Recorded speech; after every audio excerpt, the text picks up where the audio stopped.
ابو ہریرہ رضی اللہ تعالیٰ عنہ نے بیان کیا کہ دو شخصوں نے، جن میں ایک مسلمان تھا اور دوسرا یہودی، ایک دوسرے کو برا بھلا کہا۔ مسلمان نے کہا، اس ذات کی قسم جس نے محمد صلی اللہ علیہ وسلم کو تمام دنیا والوں پہ بزرگی دی، اور یہودی نے کہا، اس ذات کی قسم جس نے موسیٰ علیہ السلام کو تمام دنیا والوں پر بزرگی دی۔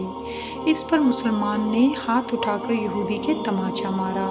وہ یہودی نبی کریم صلی اللہ علیہ وسلم کی خدمت میں حاضر ہوا اور مسلمان کے ساتھ اپنے واقعے کو بیان کیا۔ آپ صلی اللہ علیہ وسلم نے اس مسلمان کو بلایا اور اس سے واقعے کے متعلق پوچھا۔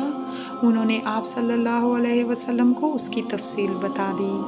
آپ صلی اللہ علیہ وسلم نے اس کے بعد فرمایا، مجھے موسیٰ علیہ السلام پر ترجیح نہ دو۔ لوگ قیامت کے دن بے ہوش کر دیے جائیں گے، میں بھی بے ہوش ہو جاؤں گا۔ بے ہوشی سے ہوش میں آنے والا سب سے پہلا شخص میں ہی ہوں گا، لیکن موسیٰ علیہ السلام کو عرش الہی کا کنارہ پکڑے ہوئے پاؤں گا۔ اب مجھے معلوم نہیں کہ موسیٰ علیہ السلام بھی بے ہوش ہونے والوں میں ہوں گے اور مجھ سے پہلے انہیں ہوش آ گیا ہوگا، یا اللہ تعالیٰ نے ان کو ان لوگوں میں رکھا ہے جو بے ہوشی سے مستثنیٰ ہیں۔